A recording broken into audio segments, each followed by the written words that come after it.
Good morning. Happy Wednesday, and welcome back to Coffee and Colorful Conversation. I am having a rough time getting my eyes to wake up today. I don't know if it's an allergy thing. I'm very puffy. Hi, Evan. Welcome. So I was back and forth today over topics because part of me wants to talk about commitments and having an accountability partner to call you out on your shit because I experienced that this morning. But I also realized I haven't talked a whole lot about hair color recently, and that's really what this is all about, is growing other hair colorists and helping people explain how hair color really works. So I'm going to go with the hair color, and I'm sure because of my ADD, I will venture into the other topic as well, or I'll save it for next week.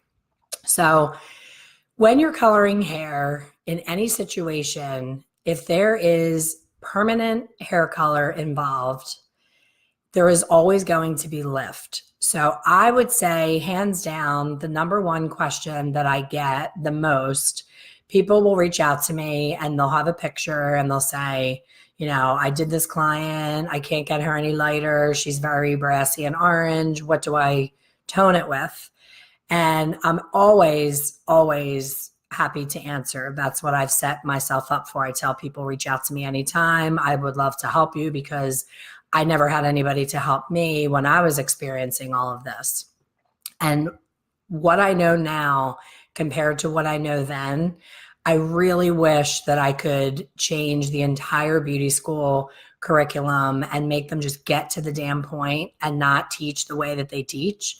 And who am I to say that that's wrong? I'm not saying what they're doing is wrong. I'm just pointing out the fact that we go around and around and learn a lot of things in beauty school that tend to make us much more afraid of hair color and overcomplicate the entire process, when really there's only 4 things that hair color does. When someone sits in our chair, we're either covering gray, we're either lightening their natural color, deepening their natural color, or changing the tone. That's it. There's 4 things. Now, corrective color is a whole other story because someone did one of those 4 things poorly, whether it be a professional or someone at home. So they were attempting to do one of those 4 things and something went wrong. And then corrective color creates a whole new thing where you really have to understand how to remove things, add other things in, counteract things. There's a lot of other steps going on, but 85%, I would say at least, of your day in the salon is covering gray properly, lightening the person's hair, deepening the person's hair, or changing the tone. So what happens when brassy hair appears? You look at the hair and it's screaming yellow or screaming orange. And the reason that is because the natural pigment was disrupted as soon as permanent color hits the hair. My hair, I need my color done really bad. If anybody knows a St. Pete Beach kick-ass colorist, I need them. I have my show in Orlando coming up and my roots are so bad, and this isn't helping. This camera makes me look much ashier than I am in person and much darker than I am in person. But I'm about a level 5, 6, about 5.5 naturally. And the second you put, if I were to say to you, cover my gray, 80% of you, when I sit in your chair, would go right for permanent color to cover my gray. And this is what's going to happen. Is my gray going to get covered? Absolutely. But when you pull that tube of permanent color to put on my hair, guess what you're doing to all the natural around that gray? If it's a level 6, if it's a level 7, if it's a level 8, anything, even if it's a level 5, even if it's 5 on 5 with permanent color, you're going to shift and lift my natural base. What happens when you shift and lift a natural level base 5 into a 5.5 or a 6? If you look at the remaining pigment contribution chart, which you should all know that inside out, my Instagram post yesterday was, do you know this chart? And if you don't, we need to talk and you need to come to my class in Orlando, because most of us, I never saw this chart in beauty school ever. Where's my camera? It looks like that. And it shows you exactly at every given level. So if you take me from a 5 to a 6 and you go across the chart, it's orange, red.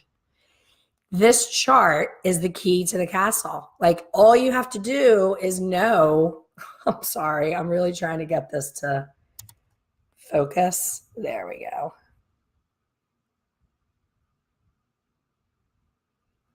So that you can see it. And if you don't have that chart or you don't understand it, of course, I would love for you to go over to my Instagram and follow me and look at it on my Instagram. My Instagram is Lainey Cake, LAINEYCAKE. And it's on there. So that chart tells you before you even pick up the tube to even mix it in the bowl, that level 5 is going to be bright orange red. And then people say, well, I would just use a straight ash. Well, here's what's going to happen when you use a straight ash. My gray is not going to cover because ash is not designed to cover gray. I came to you to get my gray covered. I never said I want it warm, brassy hair. I said cover my gray. So we're all trained from the time we're in beauty school, permanent color, permanent color, permanent color. And we really were not trained, myself. I can only speak for myself. I was not trained in what permanent color does, how it works, why what was in the bottle was in the bottle. Our teacher would mix our color. And I just spoke to someone last week that goes to a Paul Mitchell school, and this is happening right now. She has a client in her chair. She turns to her instructor. The instructor goes back in the dispensary, mixes the color, hands it to her, and says, put it on. And never said what's in the bowl.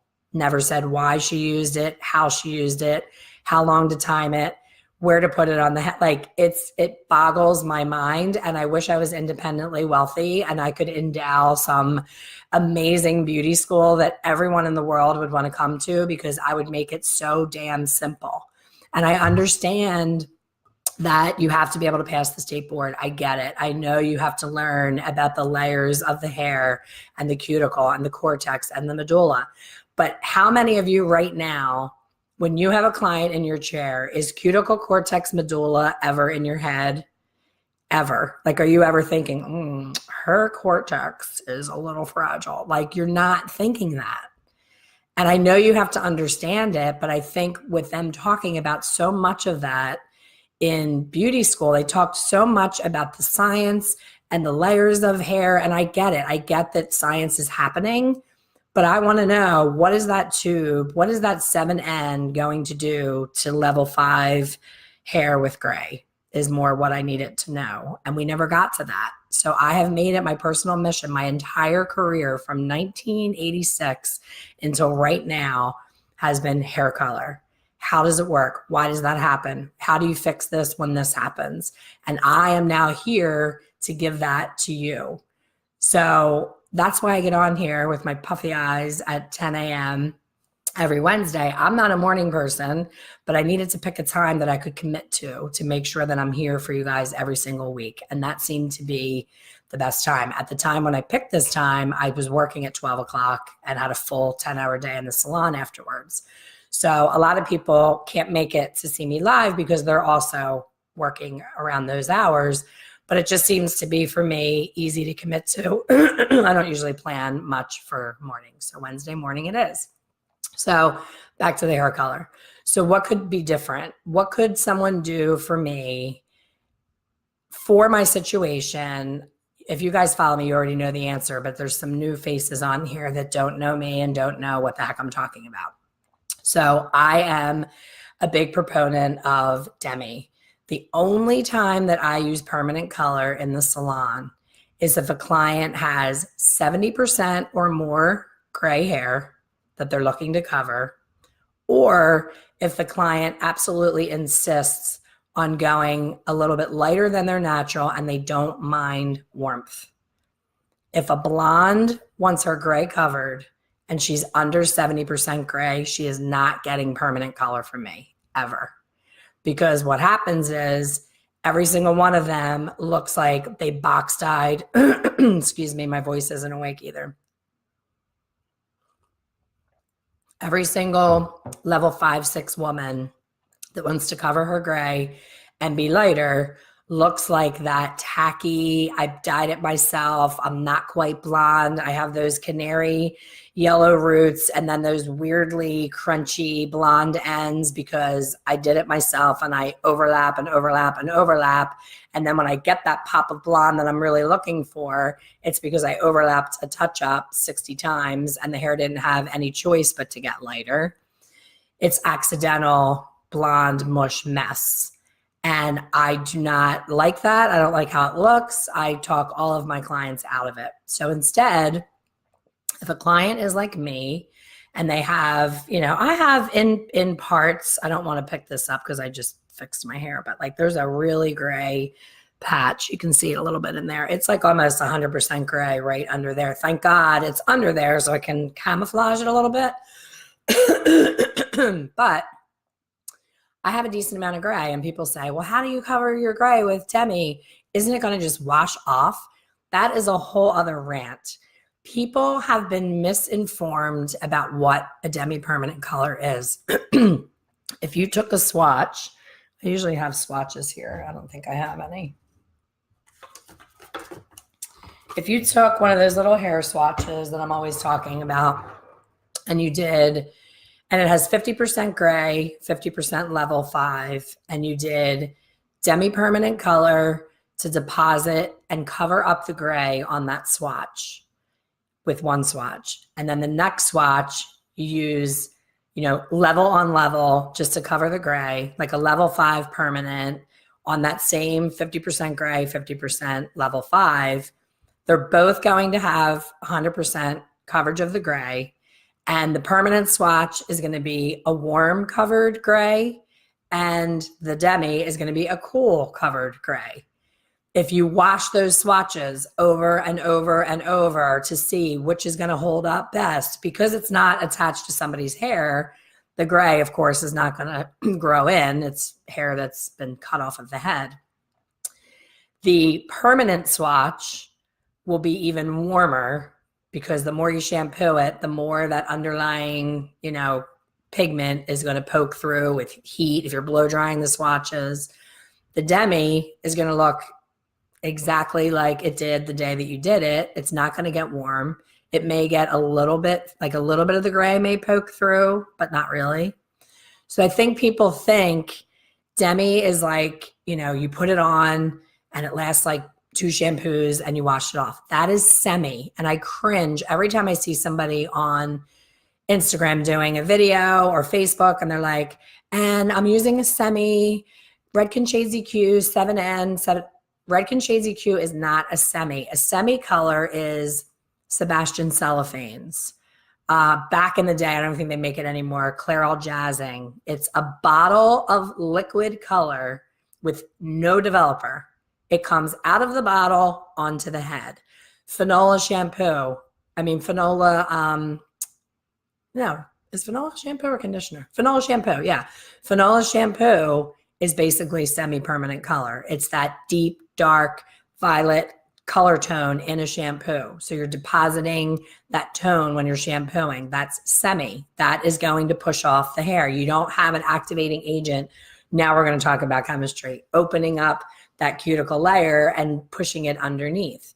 Demi, Shades EQ, Wella, Color Touch, Davines has a new liquid demi, Pravana, Beth Minardi. There's so many different demis, both liquid and cream, have an activated developer. They're being mixed with the developer. So the only difference between a demi and a permanent when it comes to covering gray is lift.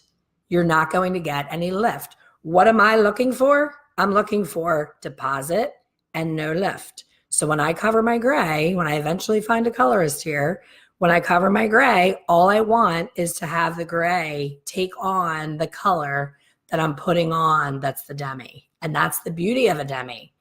You can look at your demi swatch chart and look at a shade and say, that is what I'm going to get on the gray, because with permanent color, you're dealing with the underlying pigment with what's next to.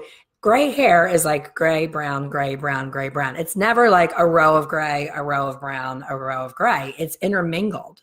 So when you're putting that permanent color on there, what that permanent color does to the silver gray hair is completely different than what it does to the brown that's right in the same piece of hair that you're covering. So that permanent color is told, you got to go in, you got to lift, deposit, lift, deposit, lift, deposit. So it's going in, and the first thing it's doing is lifting. And we already said the first thing that happens when you go from a 5 to a 6 is orange red. So if you use an extremely ashy formula, you're not going to get the correct gray coverage because ash is not meant to cover gray. Then if you go so neutral to cover the gray, it's not cool enough to cool off the orange and the red. So that's why everybody has all these people using purple shampoos and coming in and getting glaze after glaze after glaze. A glaze, how can I put this that it would be the most side-by-side explanation of what a glaze does? Like if you glaze away warmth, say you did use the permanent color me and I have this orangey weird brown color, and then people say, oh, I use the new Redken VBs are amazing. They are so drab, they will knock anything out. And they will. And they are really super powerful with violet and blue. And that's what you need with that orange mess. So you put it on, and that day it is spot on. You're so proud of yourself. You're like, oh, I figured it all out. I am the brass-free colorist queen. When you see that client again, what do you think they're going to have? Orange red. It's going to pop back through. The glaze sits on top.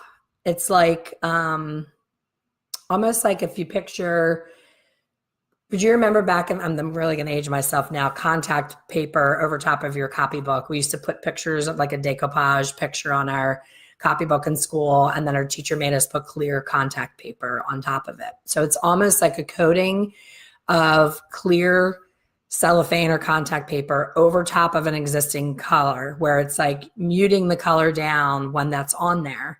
But if you peeled back the contact paper and saw the true color underneath, it's still there. The color underneath didn't change. If I put a coat of red on top of these nails, these are the dip nails where it's like color all the way through, and I decide like, oh, let me see what, I didn't mean to do that. Let me see what red does on top of this. And I put red on top, the blue is still underneath there. So as soon as I take nail polish remover and take that red off, that blue, when you're going to be scrubbing to get that blue off, it's the same thing with brassy hair. It's still underneath.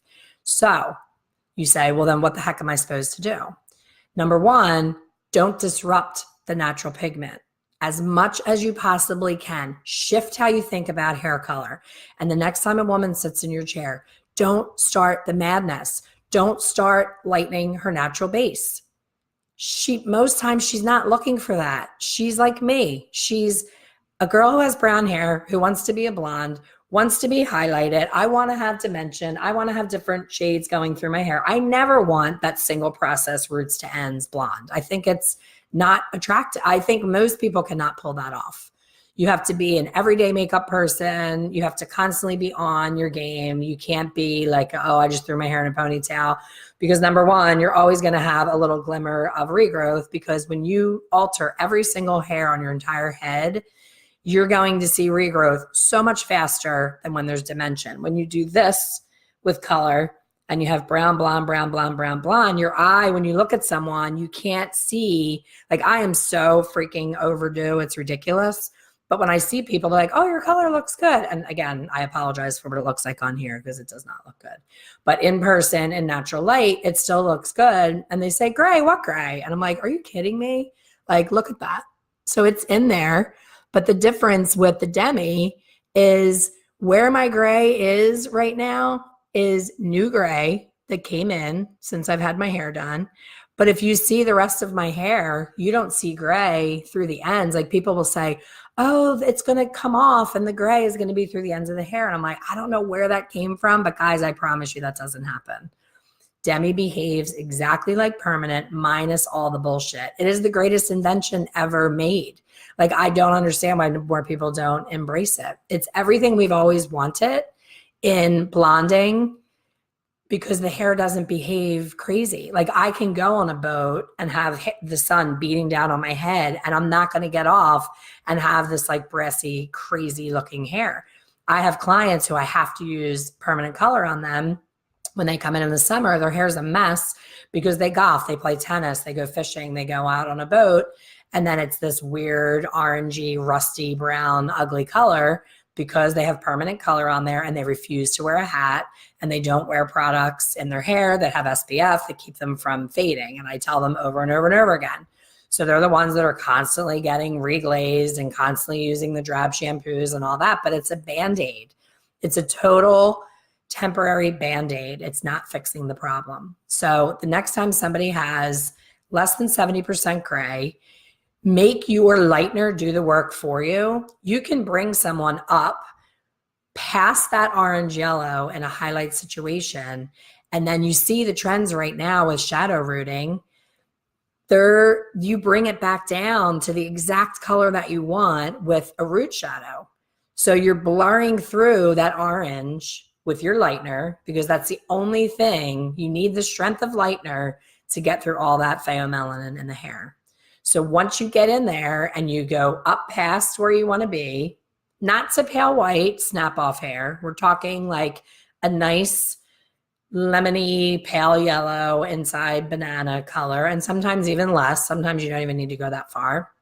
Then you want to take your liquid acidic demi and you want to bring the tone down to the level 7, the level 8, whatever it was that you were looking for in the first place. And people will say, well, isn't that more work? It's easier to just put a touch up on. It's not easier because then you have to fight all that brassiness all year long. Even when you just do it once, even when you only touch the hair up once and you're like, oh, let's see how it goes. What the heck is that?